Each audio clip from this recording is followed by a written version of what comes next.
శ్రీ పంచమి, వసంత పంచమి పర్వదిన శుభాకాంక్షలు.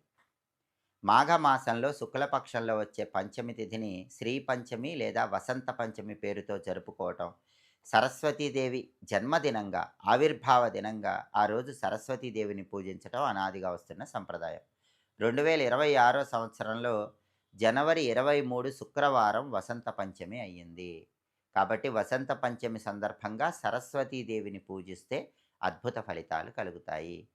వసంత పంచమికున్న ప్రాధాన్యత ఏంటంటే, దేవతలందరి ప్రార్థనల మేరకు దేవతలకు సరస్వతీదేవి దర్శనమిచ్చిన రోజు వసంత పంచమి.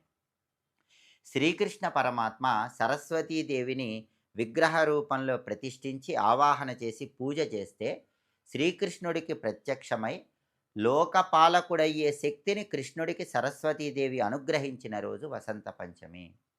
కాబట్టి వసంత పంచమి రోజు సరస్వతీదేవిని పూజిస్తే అద్భుత ఫలితాలు కలుగుతాయి. సరస్వతీదేవిని ఎలా పూజించాలంటే, మీ ఇంట్లో పూజ గదిలో ఒక పీట ఏర్పాటు చేసుకొని, ఆ పీటకు పసుపు రాసి కుంకుమ బొట్లు పెట్టి, పీట మీద ఒక తెల్లటి వస్త్రాన్ని ఉంచాలి.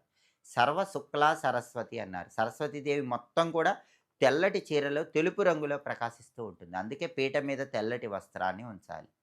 సరస్వతీదేవి చిత్రపటాన్ని పీట మీద తెల్లటి వస్త్రం మీద ఉంచి, ఆ చిత్రపటానికి అలంకరణ చేసుకొని, ఆ చిత్రపటానికి తెల్లటి పుష్పాల మాలికను అలంకరించాలి. సరస్వతీదేవికి 9 ఒత్తుల దీపం అంటే ఇష్టమని సంప్రదాయ గ్రంథాల్లో చెప్పారు. ఆవు నెయ్యి సరస్వతీదేవికి ప్రియం. కాబట్టి వెండి ప్రమిదలో గానీ, లేదా మీ దగ్గర ఏ ప్రమిద ఉంటే ఆ ప్రమిద, మట్టి ప్రమిదలో అయినా సరే, ఆవు నెయ్యి పోసి 9 ఒత్తులు వేసి దీపాన్ని వెలిగించండి. అప్పుడు సరస్వతీదేవి తొందరగా అనుగ్రహిస్తుంది.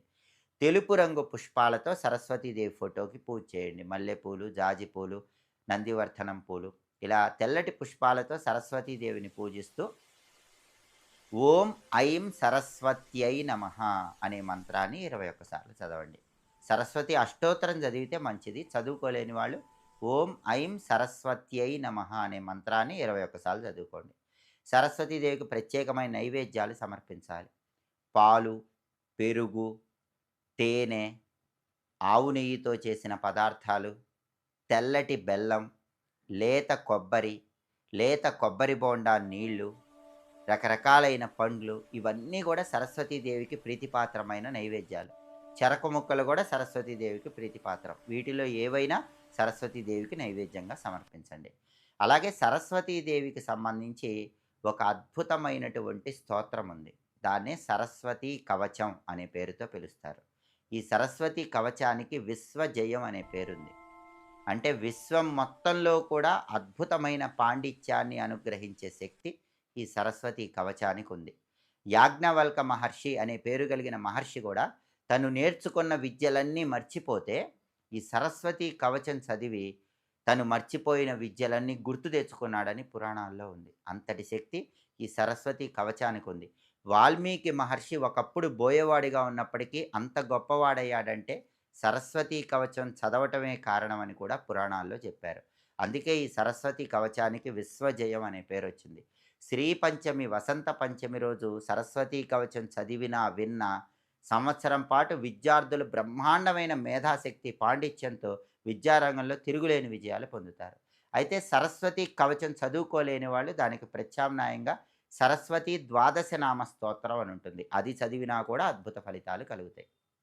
అది కూడా చదువుకోలేని వాళ్ళు ఏం చేయాలంటే, సరస్వతీదేవి అనుగ్రహం ద్వారా విద్యారంగంలో రాణించటానికి, పోటీ పరీక్షల్లో రాణించటానికి, మంచి ర్యాంకులు రావటానికి, జ్ఞాపక శక్తి పెరగటానికి, కావలసిన చోట్ల స్కూళ్ళల్లో గానీ, కాలేజీల్లో గానీ సీట్లు రావటానికి ఒక చిన్న పరిహారం చేసుకోవాలి. ఆ పరిహారం ఏంటంటే, ఈ వసంత పంచమి రోజు తల్లిదండ్రులు ఎవరైనా సరే ఒక గ్లాసులో నీళ్లు తీసుకోండి.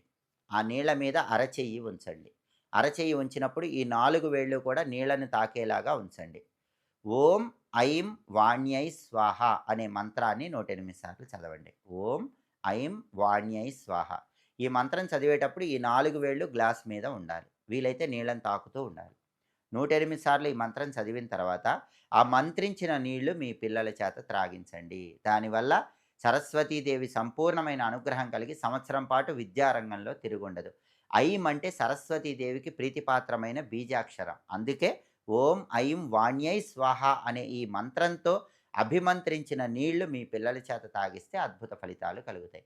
ఎటువంటి పూజలు చేసుకోలేని వాళ్ళు, ఎలాంటి స్తోత్రాలు చదువుకోలేని వాళ్ళు, ఏ మంత్రాలు జపించుకోలేని వాళ్ళు, వసంత పంచమి రోజు ఏమీ చేయకపోయినా ఐం, ఐం, ఐం అనుకుంటూ ఉండండి. అది సరస్వతీదేవి బీజాక్షరం కాబట్టి బ్రహ్మాండమైనటువంటి ప్రజ్ఞా పాటవాలు, తెలివితేటలు కలిగితే సరస్వతీదేవి అనుగ్రహం కలుగుతుంది.